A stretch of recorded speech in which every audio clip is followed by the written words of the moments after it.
So let's recall the quadratic formula, which is part of the quadratic theorem, which states, given an equation, a quadratic equation, ax squared plus bx plus c is equal to 0, the solutions of x will look like this.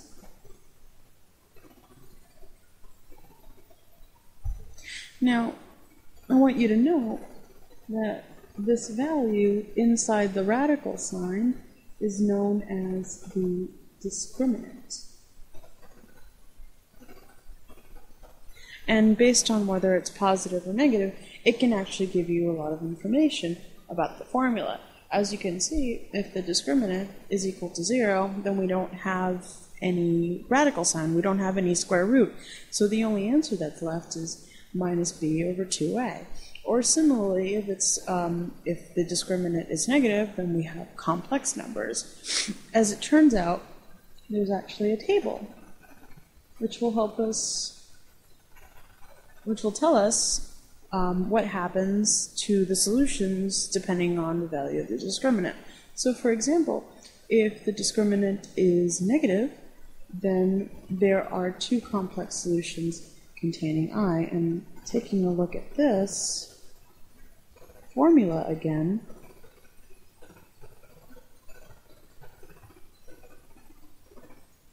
we can kind of see it, right? Excuse me, that's A.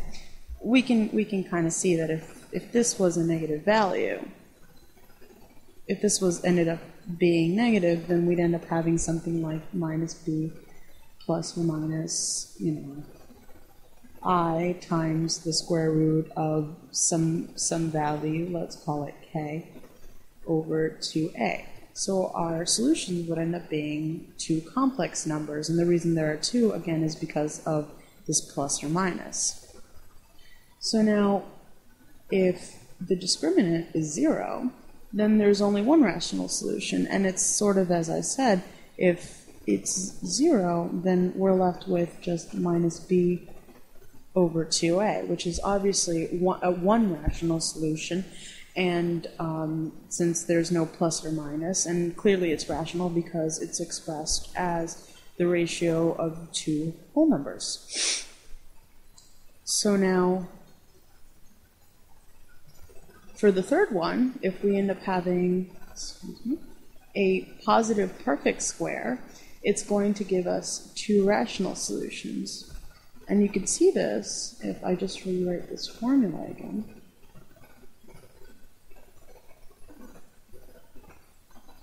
If this ends up being a perfect square, then the square root's going to cancel out. So it's just going to leave us with a number. So let's call, let's say that b squared minus 4ac squared, right? That would be the same thing. So the square and the square root end up just canceling out.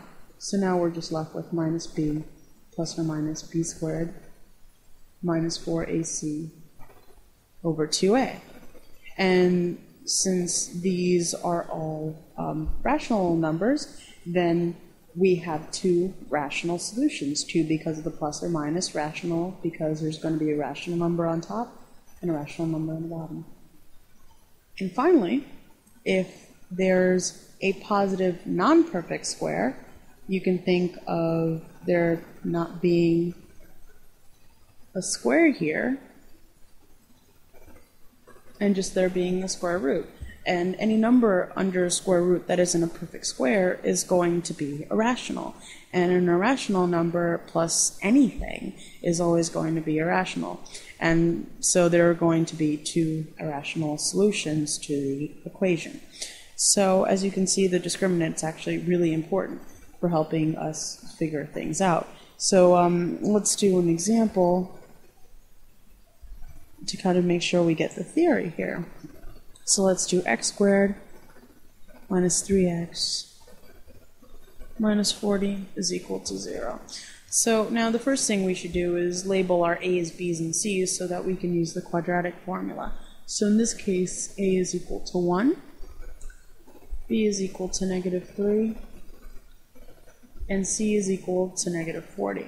So now let's just do the discriminant, right? So b squared minus 4ac is equal to minus 3 squared minus 4 times 1 times negative 40.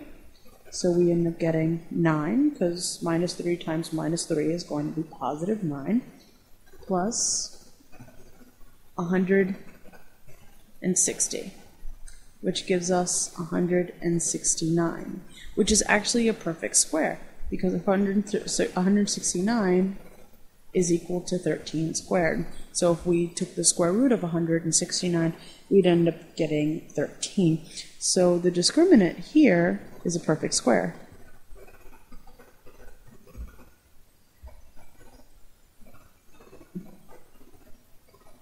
So what does this mean in terms of solutions?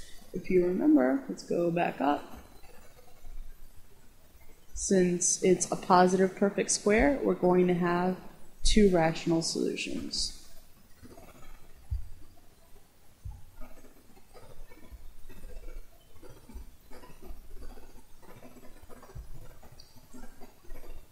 And if you don't believe me, well then let's do the whole quadratic formula and figure it out, okay? So now let's write it all out.